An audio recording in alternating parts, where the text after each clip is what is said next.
23 e verso 7. Provérbios, assim como Salmos, não tem capítulos, embora pareça, né? Provérbios capítulo 23, não, Provérbios 23.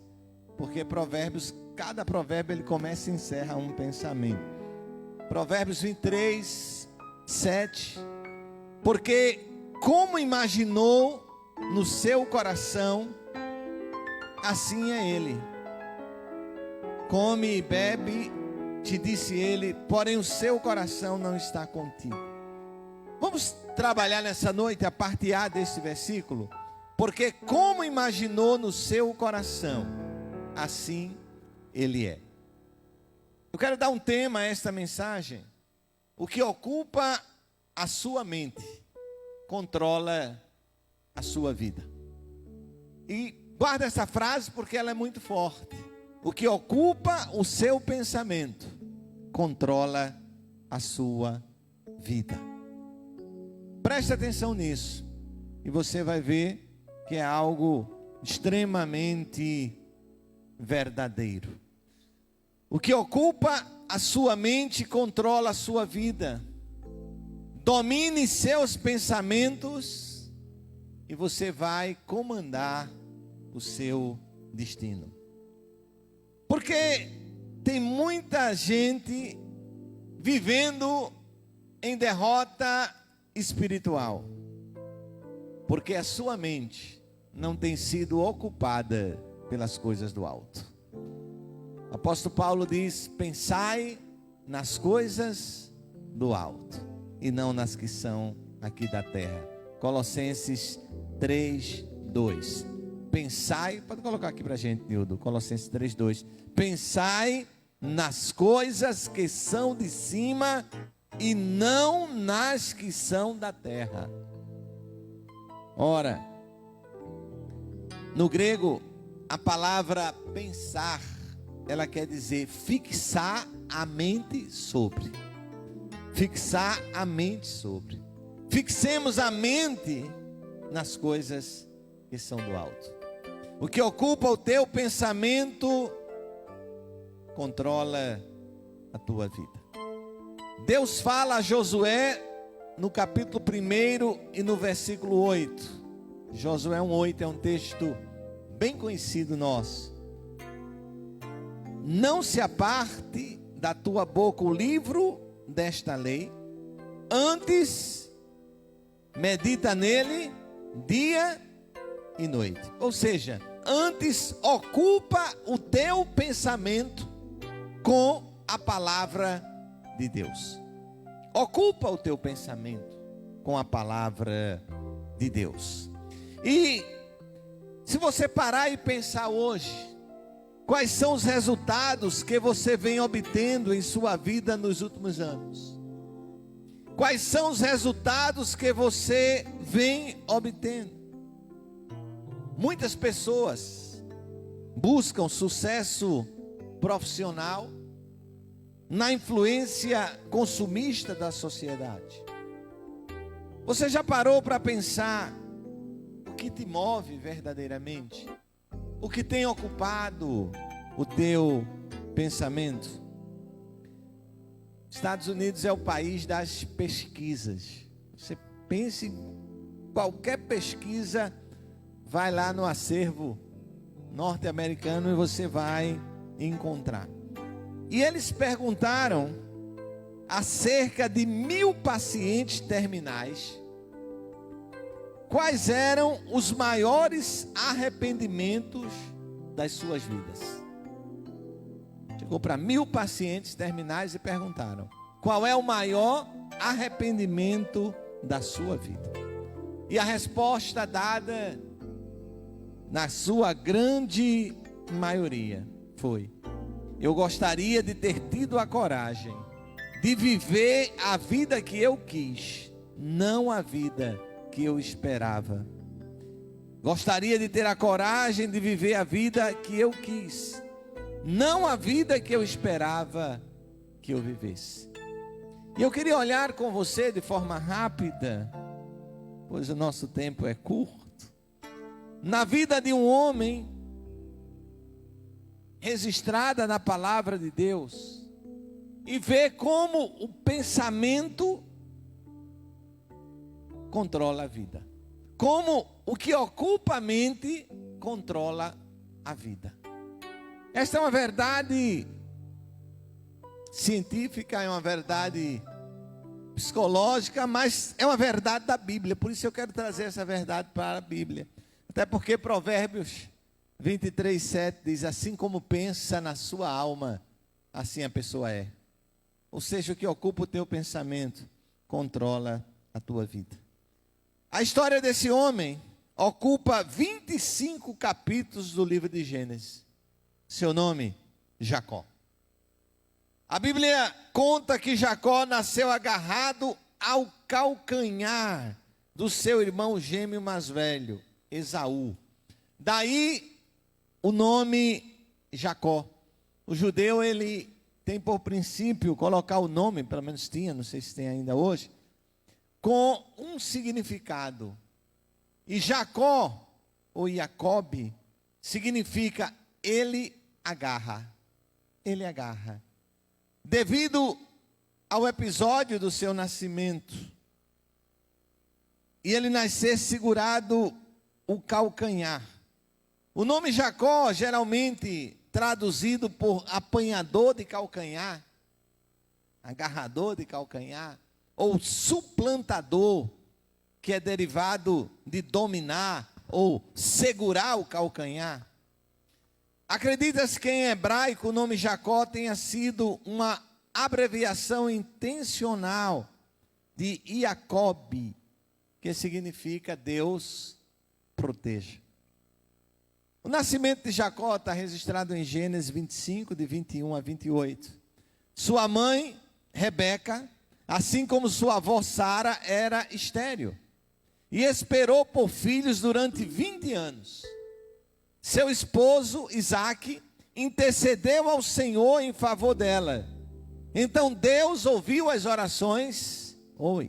Deus escuta orações até o dia de hoje.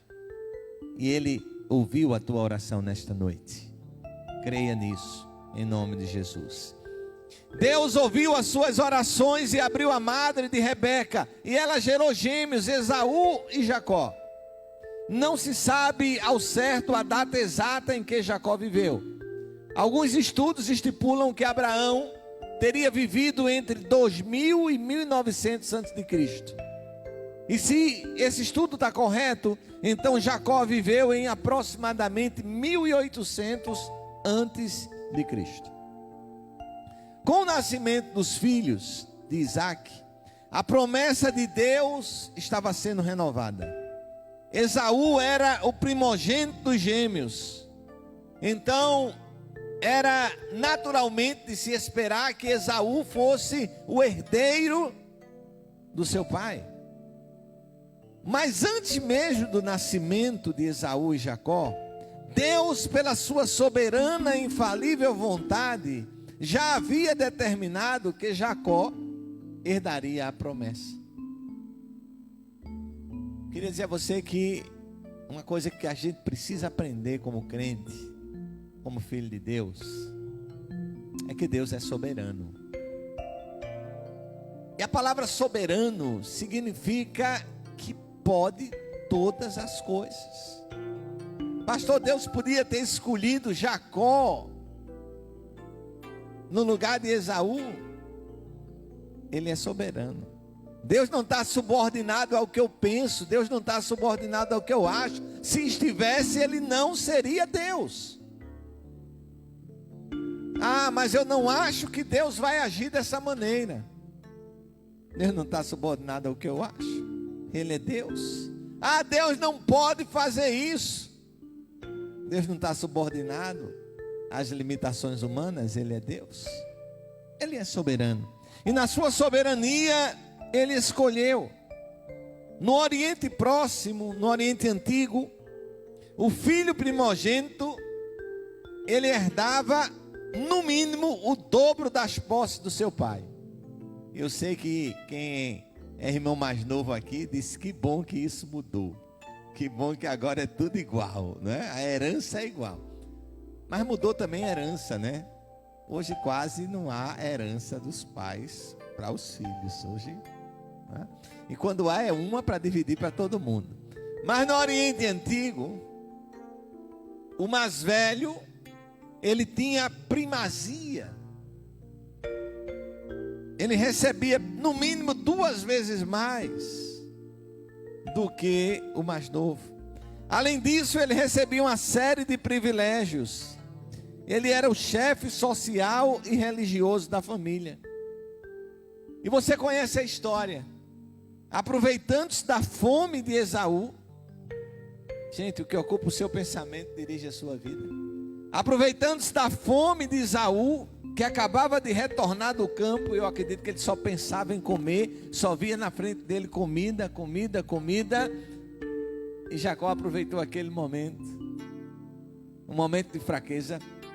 Nunca tome decisões no momento que você não está tranquilo. Nunca tome.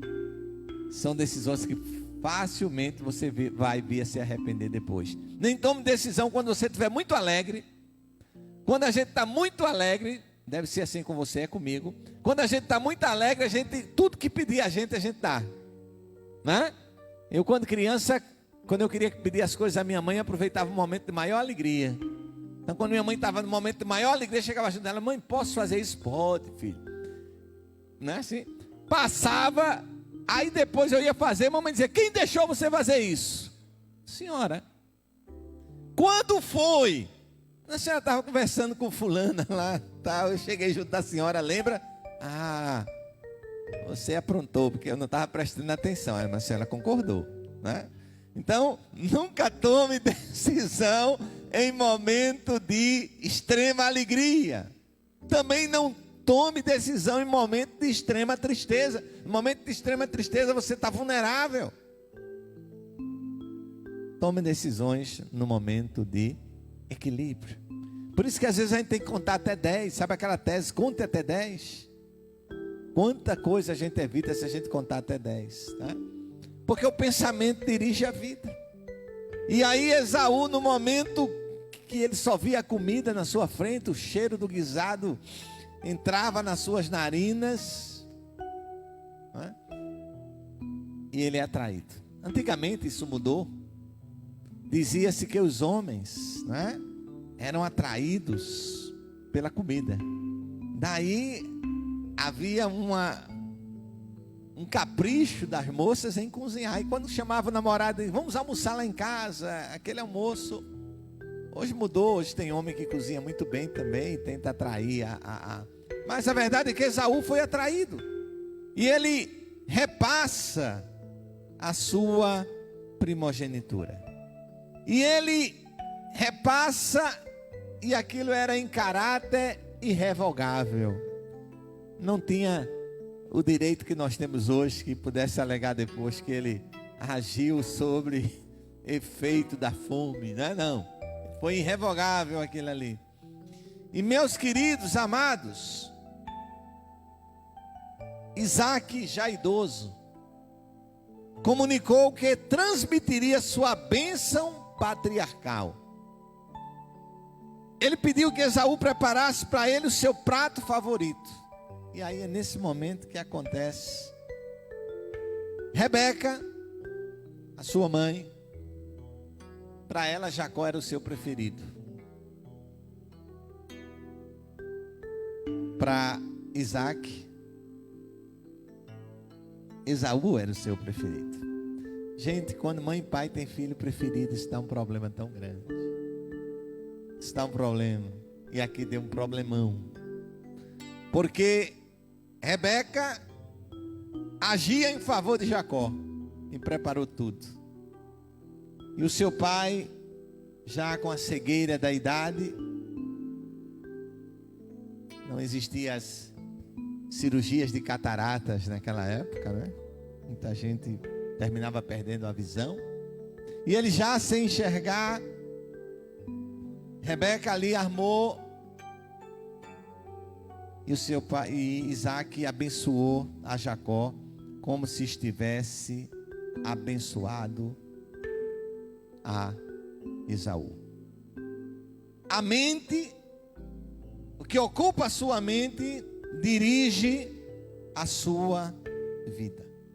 A mente de Jacó e de Rebeca estavam sendo dirigidos pela promessa. Que promessa? A promessa do direito de primogenitura. Não o Deus da promessa, mas a promessa do direito de primogenitura. Fixados na promessa, a promessa comandou a mente de Jacó e a mente da sua mãe. E eles não perguntaram a Deus se era dessa maneira. Eles não perguntaram a Deus se era dessa maneira. Simplesmente eles fizeram. A promessa da bênção. Jacó tinha a promessa da bênção na vida dele. Mas não da maneira que ele fez. Ele pulou etapas. Ele transformou-se na sede de poder. E dirigido pelo seu desejo, ele cria inimizade com o seu irmão. Como resultado de dirigir sua vida pelo que ocupava pela mente, ele tem que fugir da sua terra. O que ocupa a sua mente dirige a sua vida. E Jacó, ocupado pela promessa, pelo direito de primogenitura, ele pula etapas. Não pule etapas na sua vida. Viva as etapas. Porque no tempo de Deus, tudo acontece da melhor maneira. A mente de Jacó, posteriormente, ela é ocupada pelos seus sentimentos. Lá em Gênesis 29. E a paixão ocupa a mente de Jacó. Eu não vou perguntar aqui, mas eu creio que todo mundo que está aqui, ou grande maioria pelo menos, a grande maioria, já se apaixonou. E sabe quando se está apaixonado, apaixonada, como a sua mente é ocupada pela paixão. Antigamente as pessoas apaixonadas, elas suspiravam, não é? Não sei se suspira hoje ainda, mas era comum antigamente. E Jacó, ele se apaixona por uma jovem chamada Raquel. E apaixonado, ele permite que a paixão dirija a sua vida. Raquel ocupava o seu pensamento.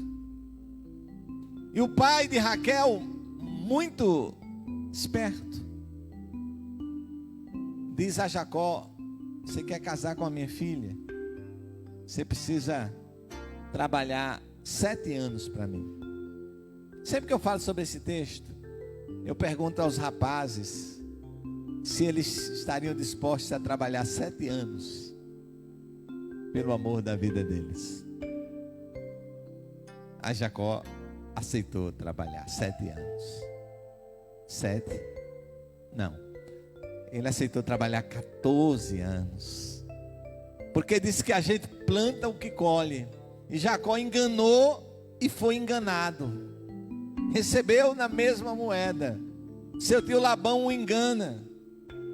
E no lugar de casar com Raquel, ele casa com Lia, que era a irmã mais velha. No entanto, Jacó era apaixonado por Raquel, não era apaixonado por Lia. E era costume da época, não costume de hoje. Era costume do Antigo Testamento, não do Novo Testamento. No Novo Testamento a Bíblia diz: deixará o homem seu pai e sua mãe anunciar a uma mulher. E aqui não era plano de Deus, mas era tolerável na cultura judaica que o homem tivesse mais de uma mulher. E aí Jacó, mesmo casado com Lia, e o seu pai Labão diz: agora você pode ter Raquel. Você vai trabalhar mais 7 anos. E olha, gente, eu encontrei poucos homens que amassem como Jacó amou. E ele aceita trabalhar mais 7 anos. para casar com Raquel. 14 anos da vida dele. É amor. 14 anos da vida dele. O que ocupa a sua mente, dirige a sua vida. Cuidado com o que está ocupando a sua mente. Para felicidade de Jacó, primeiro a sua mente é ocupada pela promessa, depois a sua mente é ocupada pela paixão, mas para a felicidade dele, ele tem um encontro com Deus, ele tem um sonho maravilhoso com Deus, ele tem uma experiência espiritual, e essa experiência passa a ocupar a sua mente. E a mente de Jacó é ocupada pela presença de Deus. Gênesis 32:1. O que acontece quando a mente de Jacó é ocupada pela presença de Deus? Gênesis 32:1. Jacó também seguiu seu caminho e encontraram-no os anjos de Deus. Verso 9 do capítulo 32, Nildo. Verso 9. Disse mais Jacó: Deus de meu pai Abraão e Deus de meus pais, que me disseste, torna-te a tua terra e a tua parentela, e far-te-ei bem. Então Jacó agora está pedindo o cuidado de Deus sobre a sua vida. Jacó, quando permite que Deus ocupe o seu pensamento, ele passa a ter um papel relevante na história de Israel e da fé. Deus é o Deus de Isaac, o Deus de Abraão, o Deus de Isaac e o Deus de Jacó. Ele entra para a história dos patriarcas, porque ele permite que Deus ocupe a sua mente. Jacó dá origem às 12 tribos de Israel. Jacó dá origem às 12 tribos de Israel. Jacó é citado nas genealogias presentes dos evangelhos de Mateus e Lucas. Mateus 1:2. Mateus 1:2. Abraão gerou a Isaac, Isaac gerou a Jacó, e Jacó gerou a Judá e a seus irmãos. Lucas 3:34. Lucas 3:34. E Judá de Jacó, e Jacó de Isaac, e Isaac de Abraão, e Abraão de Tera, e Terá de Nacó, e vai aí. Frequentemente Jacó é mencionado. Abraão, Isaac, Jacó, como parte dos patriarcas mais notáveis de Israel. Em Mateus 22:32, há uma citação onde é declarado que Deus é o Deus de Abraão, o Deus de Isaac e o Deus de Jacó. Ora, o Deus de Abraão, o Deus de Isaac e o Deus de Jacó. Meus queridos e amados, você pode estar perguntando agora: pastor, onde eu entro nessa história? Ou onde essa aplicação entra na minha vida? Quem controla a tua mente vai determinar a tua história. O que ocupa a tua mente vai determinar a tua história. Olha, eu completei agora em abril 61 anos. E eu olho para trás e olho colegas que eu tinha aos 18, aos 20, e olho o que dominava a mente daqueles colegas, e vejo onde cada um chegou na sua vida. Uma vantagem que a gente tem de viver um pouquinho mais é que a gente pode acompanhar as histórias que estão para trás da gente. E ver lá atrás como era, as opções que você faz. E você faz as opções pelo que dirige a sua mente. E você vê onde cada um chega. Até hoje, veja as decisões que você toma quando Deus está no controle da sua vida e quando Deus não está no controle da sua vida. Veja a diferença das decisões. Onde você quer chegar e a forma como você vai chegar estão ligados ao que controla a sua mente. Se o que controla a tua mente é a disciplina, você vai ser uma pessoa disciplinada. Se o que controla a tua mente não é a disciplina, você não vai ser. E cada coisa que controla a tua mente vai determinar onde você chega. Há pessoas que o que controla a mente é apenas o prazer. E elas vivem em função do prazer. Elas não abrem mão do prazer. Vão chegar a algum lugar, com certeza. Mas há pessoas que deixam que Cristo ocupe a sua mente. Essas também vão chegar, com certeza, a um determinado lugar. Na nossa mente existe um trono e uma cruz. Na mente de cada um existe um trono e existe uma cruz. Só que na nossa mente, quem toma as decisões, quem controla, é quem está sentado no trono. Quem senta no trono é rei, e rei manda. Quem toma as decisões da tua vida? Jesus Cristo? Você? Os impulsos? A racionalidade? O emocional? Quem toma as decisões da sua vida? Que ocupa a tua mente, vai dirigir a tua vida. Há pessoas hoje que o que tem ocupado a sua mente é o medo. E essas pessoas têm sido dirigidas pelo medo. E o medo tem dominado a sua vida. Quando Ananias e Safira permitiram que o dinheiro dominasse sua mente, eles mentiram ao Espírito Santo. Quando Jonas permitiu que a raiva e o rancor dominasse a sua mente, ele se desviou da sua missão. Quando Judas permitiu que o desejo pelo poder dominasse a mente, ele traiu Jesus. O que tem dominado a tua mente controla a tua vida. Que você possa orar ao Senhor, pedindo para que Cristo domine plenamente a tua mente e a tua vida, em nome de Jesus.